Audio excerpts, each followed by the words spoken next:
Assalamualaikum warahmatullahi wabarakatuh. Nama saya Wahul Tamimi, saya dari Eki 2G. Saya akan menjelaskan pengertian ilmu ekonomi adalah studi yang mempelajari perilaku konsumen dan perusahaan serta penentuan harga-harga proses dan kuantitas faktor input barang dan jasa yang diperjualbelikan. Ekonomi membahas mengenai konsumen, pasar, dan harga pada perusahaan atau perseorangan. 1. Teori mikroekonomi. 2. Teori makroekonomi. Ilmu ekonomi terbagi menjadi dua golongan, yaitu 1. Ilmu ekonomi mikro, 2. Ilmu ekonomi makro. Ilmu ekonomi mikro khususnya mempelajari perilaku individu manusia dalam rangka memenuhi kebutuhannya, diantaranya 1. Analisis biaya atau analisis biaya dan manfaat, teori. 2. Teori permintaan dan penawaran. 3. Elastisitas. 4. Mode pasar. 4. Mode pasar. 5. Industri. 6. Teori harga. 7. Teori produksi. C. Sifat, metode, dan pernyataan dalam teori ekonomi. 1. Definisi. Agar nasionalisme dapat diterima sebagai logis, maka setiap variabelnya diberikan definisi. 2. Asumsi atau pemisalan. Dibutuhkan konsumsi agar teorinya berlaku secara keilmuan. 3. Ramalan. Estimasi produksi dan pricing merupakan bagian inti dalam ilmu ekonomi. 4. Hipotese. Pengungkapan fakta secara teori merupakan suatu kebutuhan gunanya untuk memberikan batas kesimpulannya mengenai suatu yang diteliti atau dianalisis. D. 2. Metode analisis dalam ilmu ekonomi, metode deduktif dan metode induktif. Metode deduktif adalah sebuah metode menarik suatu kesimpulan dari hal-hal yang bersifat umum menjadi hal-hal yang bersifat khusus. Metode deduktif ini didasari pada premis yang logis atau pernyataan yang pernah diuji kebenarannya. Ahli ekonomi yang sudah diakui kepakarannya sering menggunakan metode deduktif dalam menjelaskan kondisi perekonomian, terutama pada saat memprediksi. Metode induktif atau disebut juga metode empiris, yaitu menarik suatu kesimpulan dari hal-hal yang bersifat khusus menjadi kesimpulan yang bersifat umum. Metode ini didasari pada fakta empiris. E. Pernyataan dalam ilmu ekonomi atau pernyataan positif dan normatif.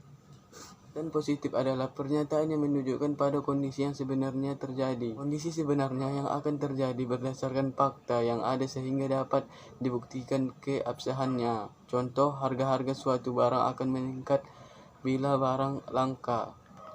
Pernyataan normatif. Pernyataan normatif adalah pernyataan petunjuk mengandung arti apa sebaiknya yang harus dilakukan bila ingin suatu yang diharapkan menjadi kenyataan. Jadi pernyataan normatif adalah suatu pandangan subjektif atau suatu palue judgment. Masalah-masalah ekonomi dan sistem perekonomian kegiatan tersebut terbagi menjadi beberapa bagian. 1. Barang apa yang akan diproduksi dan berapa banyaknya. 2. Bagaimana cara barang tersebut diproduksi. 3. Untuk siapa barang tersebut diproduksi. Sistem perekonomian. Ada 3 sistem perekonomian dalam ilmu ekonomi, diantaranya 1. Sistem pasar bebas atau liberal.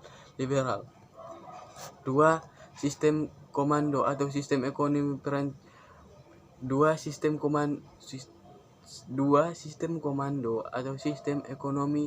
perencana pusat atau sistem sosialis. 3. Sistem campuran. Sistem campuran adalah sistem ekonomi yang dikendalikan dan diawasi oleh pemerintah tetapi masyarakat masih punya kebebasan yang cukup luas untuk menentukan kegiatan-kegiatan ekonomi yang ingin mereka jalankan. G. Prinsip-prinsip dasar ekonomi. Prinsip-prinsip dasar ekonomi terbagi menjadi 10 yang dikelompokkan dalam 3 bagian, yaitu 1. 4 prinsip yang melandasi keputusan 4 prinsip yang melandasi keputusan tingkat individu, yaitu A. Setiap individu harus selalu melakukan trade-off.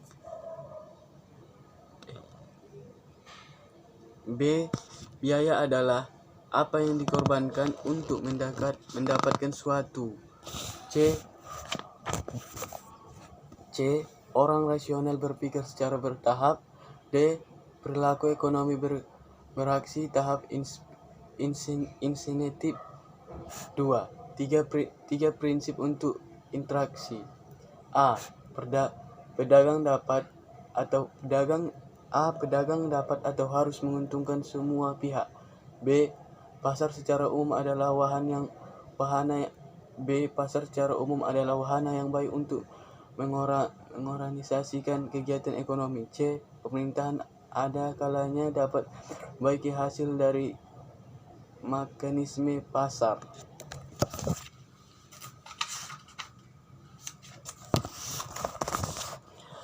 Tiga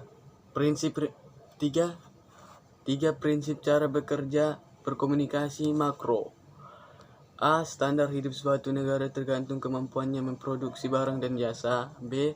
Harga secara umum meningkatkan bila pemerintahan mencetak uang terlalu banyak. C. Masyarakat menanggapi trade-off jangka pendek antara inflasi dan pengangguran. Oke. Sekian dari saya. Jika ada kata-kata saya salah, saya minta maaf. Assalamualaikum warahmatullahi wabarakatuh.